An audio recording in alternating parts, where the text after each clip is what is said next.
How's it going, guys? TacTixHD here, bringing you another NHL 16 Team Builder episode. As you guys can see by the title, this is an every card type team. It actually works out perfectly as there's 21 card types, so with 20 players and one coach, we can actually use every single card type on our team. So without further ado, guys, here is the team. As you guys can see, it's a 4-star rated team, 80.7 million salary, and 100 team chemistry. Like I said, we were able to use every single card type on this team, so why not use the best player in the game with the best card type there, the 99 overall Team of the Year Ovechkin. If you guys did see my Team of the Year Ovi versus Team of the Year Crosby review, you know he's a really good card, but for me, I feel like he doesn't play as good as he would for other people, as he's right-handed. I'm more of a left-handed guy, but still very solid player for us. The best player on this team by far, in terms of overall at least, not in terms of performance. You guys will see that soon. Sidney Crosby there, his base rare gold is the center, first line center. Obviously not as good as the Team of the Year, but still a very good first line center. And then the right wing there on the first line is NHL award Louis Eriksson. Actually had a lot of fun and had a lot of success with his base card, which is a non-rare 84 gold, I believe. Used it in my Road to Glory series. He played really well for me, so I figured his NHL award card would be amazing. Unfortunately, he didn't play as well as I thought he would, especially playing on a line with Crosby and Ovechkin, but we did only play 5 games with this team, so maybe if we give it a bit more time, he'll start to produce. Second line here, guys, we have Milestone Rick Nash. Actually, a bit surprised by him. I didn't expect him to be that good, but he's actually one of our better players. Starting the second line there, we have Winter Classic Daren Helm. If you guys didn't know, base Daren Helm is one of the fastest cards in the game, so this card is even faster. 91 skating, 88 defense makes him a perfect player to put on the penalty kill. Really good to face-off draw. Easily can get a bunch of fast breaks and just burn your opponent on breakaways, especially if they're ever trying to pass it between the defensemen. You got a nice poke check, and he's gone every single time. So really recommend Daren Helm if you're looking for a penalty kill specialist. And the second line left wing there, guys, we have Flashback Joffrey Lupul. Just like Rick Nash, wasn't expecting a lot out of Lupul, but he was actually arguably the best player on this team, at least for the 5 games we played. He had something like 7 points in 5 games with 6 goals. For whatever reason, he just kept finding the back of the net. So really happy with what Lupul did. Like I said, did not expect it at all, but one of the best players on this team. Third line here, guys, is a Young Guns line. We got Flash Forward Hosang there. Obviously, I'm a Spitfire fan, so wanted to use Hosang.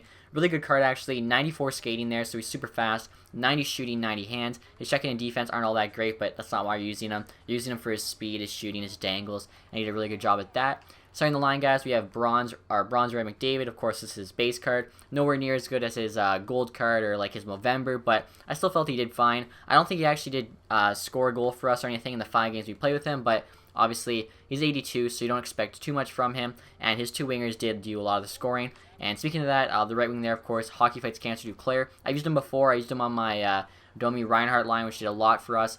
And I think his Duclair, even on this line, still was able to produce. Not quite as good as he did with the Reinhardt and Domi line, but still, I was pretty happy with how he played.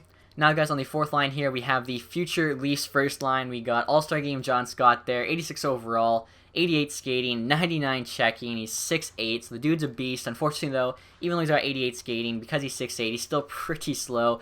He does have a huge reach, though, for poke checks and stick lifts and things like that. Obviously, 299 checking, he can destroy people. And he actually did score a couple goals for us, so he wasn't as bad as I expected him to be.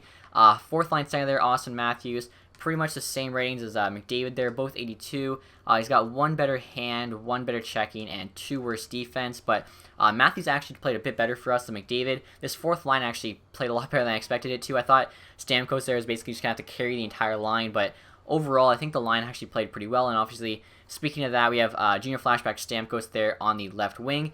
I've used him before. He actually played pretty good for me before, so I figured why not give him another shot. And even on the 4th line here, he played pretty well. Obviously, 2 guys, the Matthews is his base silver rare card. So now, guys, moving on to the defense here, you can see we have Movember Bishop as our starting goalie. Arguably, guys, I think he's one of the best goalies in the game. Of course, the Movember Bishop is the Team of the Year Bishop. And, I mean, even though he's not as high rated as, say, the Team of the Year Holtby or Team of the Year Luongo, he's got the 6'7" height, which really helps him out. And honestly, guys, you guys will see, he played great for me. So many big saves he made to keep us in the game. Just can't say enough about how good Movember Bishop is. First pairing D here, guys, you can see we have Timmy Carlson, his 93 card.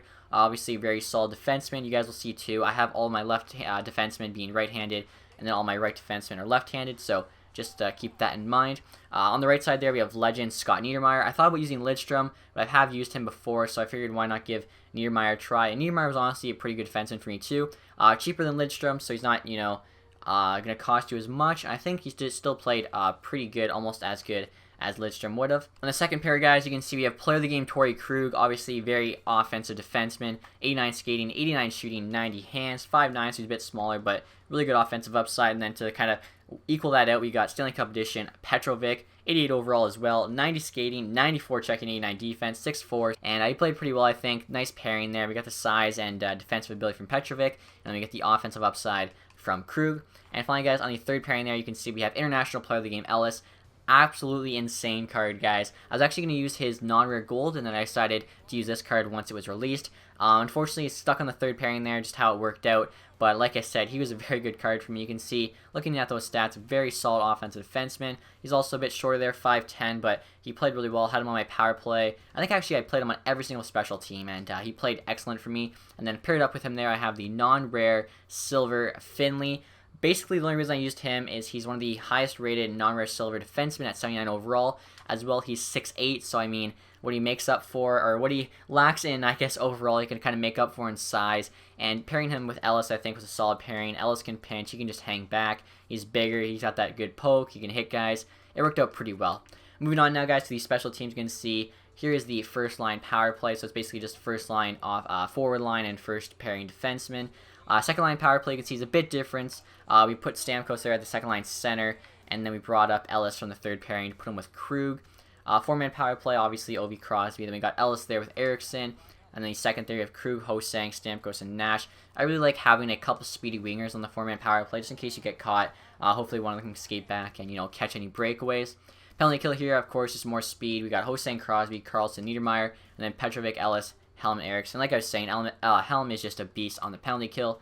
And there here you guys can see the three-man penalty kill and the second pairing three-man penalty kill. Shootout guys, of course, all left-handed players except for Timmy Ovi. I figured I couldn't not use Timmy Ovi just because he was right-handed, but the rest of the guys here, of course, are all lefties. Extra attackers, Timmy Ovi and Crosby. And as you guys can see, the non-rare bronze there is this Flynn guy.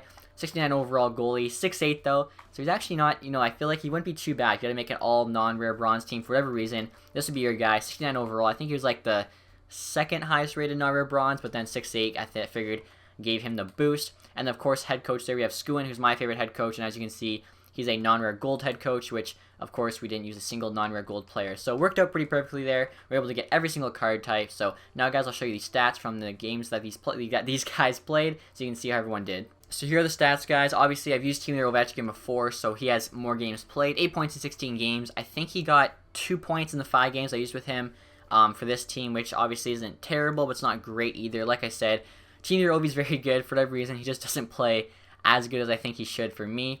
Joffrey Lupul there, like I said, was an absolute beast for us. 6 goals in 5 games. The dude just kept finding the net. Really nothing more to say. Just dude's a sniper. For whatever reason, the play always ended with the puck on his stick and finding the back of the net. He also had 7 points, which is more than any other player in those 5 games. International Player of the Game Ellis, like I said, was also a very good player for me. 1 goal, 4 assists, 5 points, +1 rating. Even playing on third pair D, that just shows he was like a specialist on both the power play and the penalty kill. And he was out there a lot and just really performed for me. I don't know what to say. Out of the 6 defensemen, honestly, he might be my favorite. And not even just because of the points, just in game. I felt like he was fast. He scored. He was solid defensively even. And I had him on the third pairing, and he was able to carry Finley, who was the worst defenseman out of our top 6. So really not much more to say about Ellis. Daren Helm, like I said before, penalty kill specialist, 4 points in 5 games, +4 rating was actually the highest of any player in those 5 games. So really solid there. Second line center I think is a bit too high for him on a regular team, but obviously third, fourth line, have him on all your PK.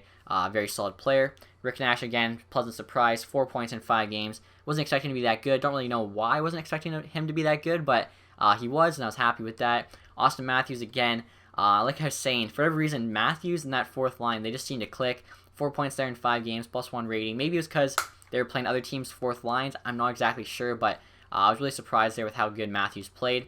Niedermayer, 3 assists, 5 points. Kind of what you expect there from first pairing D-man. No goals, but 3 points in 5 games. Really can't complain. Duclair, 3 points in 5 games on the third line. Again, pretty solid. Stamkos there also had 3 points. Hosang had 3 points, -1 rating, but that's just, you can't read too much into that, I don't think. John Scott, he also had 2 points, both goals there, so just a couple clappers. He does have a pretty high slap shot power, so that's one thing to note. Timmy Carlson there, a couple points. Crosby also had 2 points. Petrovic had 1. Eriksson had 1, like I was saying. I expected a bit more from Eriksson, but you never know. Also -4. I'm not sure how that worked out. Finley there, no points, but +2 rating. McDavid, 0 points, plus minus of 0. So almost like he wasn't there, but trust me, he was. Just for no reason, he was just not the first, second assist on a lot of plays. Maybe he was just making the breakup pass, but he did play decently, I thought, in those 5 games. Torrey Krug also had 0 points, but again, he played decently, I thought. I never sounded like he was doing too much bad stuff, and I guess the plus minus of 0 kind of shows they were never out there for too many goals. On goalies, guys, I never played Flynn as I didn't want to get destroyed. I was playing all these games in Division 1. So you guys can see Bishop there has a 1-4 record, 3 goals against, 87 save percentage. One thing to note, though, one of the losses was overtime, so he should really have a 1-3-1. I think a couple more of those losses were actually 1-goal games. So this team obviously isn't like perfect for Division 1. I definitely wouldn't use it for Division 1 just on my own for no reason, but I think it almost held its own. Like, I think if you just added maybe 3 or 4 better forwards, and I think maybe even just literally 1 better defenseman to replace Finley, this team could be competent in Division 1. And like I was saying, Bishop honestly carried us. Like, if it wasn't for Bishop, we would have gotten destroyed even more. You can see 3 goals against, 87 save percentage in Division 1's actually outstanding. Pretty much all the goals, or all the shots basically anyone takes are just one-timers, wrist shots from the point, wrist shots from the slot.